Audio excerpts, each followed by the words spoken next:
မင်္ဂလာပါစားသောက်ကုန်တာရှည်ခံဖို့အတွက်အခြေခံလိုက်နာရမယ့်အချက်၅ချက်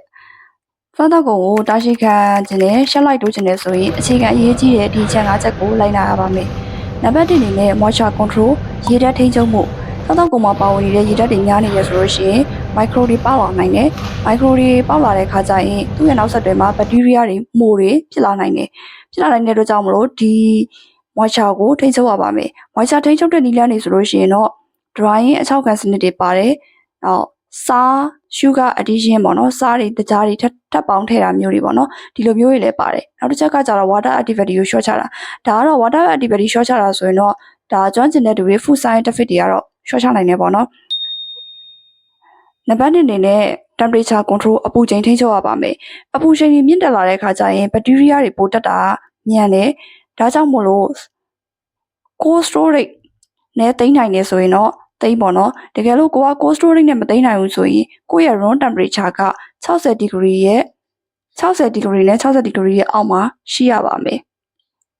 နံပါတ်3ချက် pH control acid ဓာတ်ထိန်းချုပ်မှု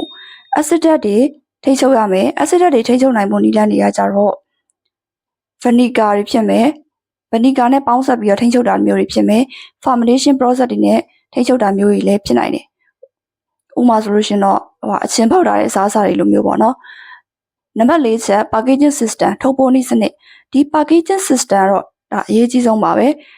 oxygen moisture light oxygen တွေပါမယ် moisture တွေပါမယ်အလင်းရောင်တွေကိုဒါကာကွယ်ပေးတဲ့ packaging ပေါ့နော်ဒီစနစ်ကိုကလိုက်နိုင်ရနံပါတ်5အနေနဲ့ hygiene and processing control တန်ရှင်းမှုနဲ့ process control တွေကိုတည်တည်ချာလေးလိုက်နာရပါမယ်contamination ဖြစ်တဲ့အခါကျလို့ရှိရင် shelf life တူတာဖြစ်တဲ့အတွက်ကြောင့်မလို့ hygiene ကအဓိကအရေးကြီးတဲ့အခန်းကဏ္ဍမှာပါဝင်ပါတယ် hygiene ကိုထိန်းချုပ်ဖို့ဆိုလို့ရှိရင် GMP စနစ်ဖြစ်တဲ့ good manufacturing practice ကိုအရင်ဆုံးနားလည်ရပါမယ်နောက် HACCP control တွေကိုလည်းနားလည်ရမယ်နောက် clean equipment worker hygiene တွေကိုလည်းသိရပါမယ် clean equipment ဆိုတာကကိုယ်သုံးတဲ့ပစ္စည်းတွေကိုတန်ရှင်းရေးလုပ်ရမယ်နောက်ကိုယ်စီမှာရှိတဲ့ဝန်ထမ်းတွေရဲ့ hygiene တွေကိုလည်းဂရုစိုက်ရမယ်production ကလေးကနေပြီးတော့တန်ရှင်းရေးမလုပ်ခဲ့ဘူးဆိုရင် packaging ကလည်းမကောင်းနိုင်ဘူး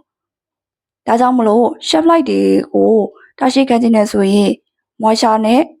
moisture temperature pH packaging hygiene ဒီ၅ခုကို control လုပ်နိုင်တဲ့အခါကျလို့ရှိရင်